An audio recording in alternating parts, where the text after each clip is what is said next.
And we're back. And we're back. Now, I'm going to be honest with you. As I indicated in the beginning, I had some reservations about actually discussing this. Okay, I'm going to be honest. Because I didn't want to believe it.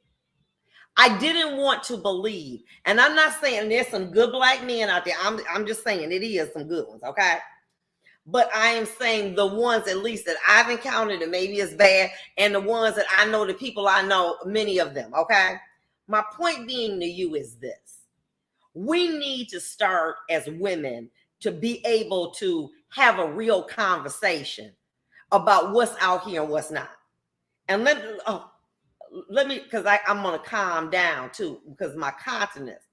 And let me talk about an educated black woman. She's cursed. She's blessed that she has education. She's sacrificed. She has done what she needs to do. But many black men, including educated black men, are intimidated by her because a black woman is more acceptable into white society because she's a woman and she's going to move up farther than the black man because he's a black man. But that black man is going to hate that black woman because society is accepting the black woman but still punishing the black man. So as a result, not only does a black woman have to, sacrifice and get all her, training and everything, but once she gets in that field, she still got to do her job, but then she got to come home to a black man that competes against her. You think you something because you a judge. Pick the men tell you ain't in the courtroom. I know, I figured that. It was something to, I'm dating this judge. It was like a bonus. It was a trophy. A trophy, that's good. It's a trophy. But when you had me, you didn't know what to do with me because you competing with me because as a black man, you've not had the opportunity that I've had. And as a result, you turning on me too. So not only is the black woman fighting to keep her job in her workplace, she's fighting to keep her man happy at home. And that, my dear, is a fight you should not have to have. Why? Because that black man is insecure, and as a result, he turning on you. He turning on you so that he will then go to somebody who is more needy than you, because you there because you love him. You ain't there because you need no dollars. You there because you trying to build a team with him. But he want to go out and be needy. Okay, I remember when I was married and there were some issues. And for those of y'all saying, well, she mad, she a mad black woman. That's okay too. I don't care. Because see, I know what I'm speaking. So y'all be in denial if you want to. Okay, so you can make them little ugly faces and you don't want to listen to them. You ain't got to. That's your business. Okay. But there was a time when I found out that my ex was cheating with a young lady. And I'm like, but you don't do nothing for me, but you running and giving the money from the household to help somebody. You don't need it. You make $1.50. She don't. And you the one calling her. So he needed and wanted to be needed.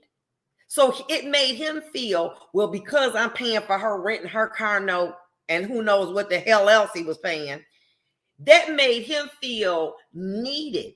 Whereas with me, oh, you can afford to pay that, so I ain't got to do nothing for you. What? Now, follow along. I wanted to believe that was an anomaly. That was just him.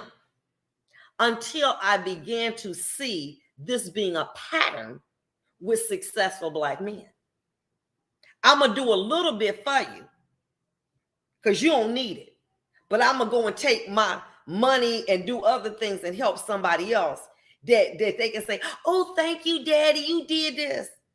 So that can feed his ego. Girl, listen, I'm sorry, and feel validated. That's right, Miss Perkins, to feel validated. You in here cooking, cleaning, taking care of your children, paying half the bills, got a 401k, got a pension, and I'll be right back. I'm gonna go down, go to see a man about a dog. Okay, and go to somebody that ain't even got a fourth of what I got, and ain't even a fourth of who I am, to make you feel whole. Buster, you can hit it. And time again, we accept that. Well, men's gonna be men's. Well, I'm not accepting that. I am not accepting. You've been through too much here. Let me tell you something. Let me go there for me. I was less than 1%. I made over $100,000 at 32.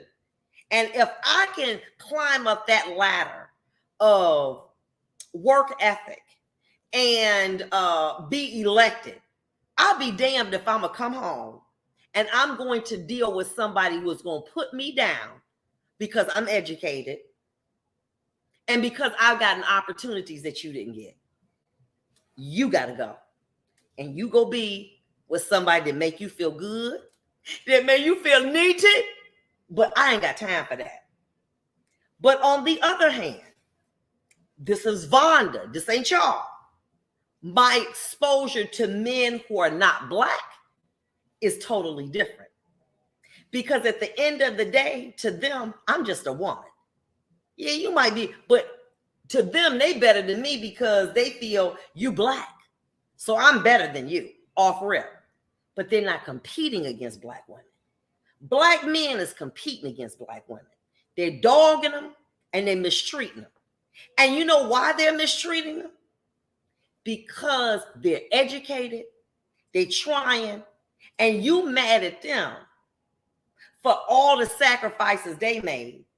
But yet you will go and cheat on your wife with somebody that don't have half of what your wife got, but she make me feel good.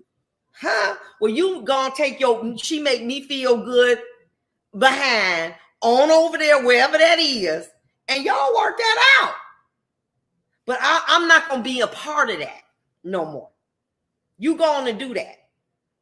And time again, well, Vonda, maybe that's your situation. Let's share.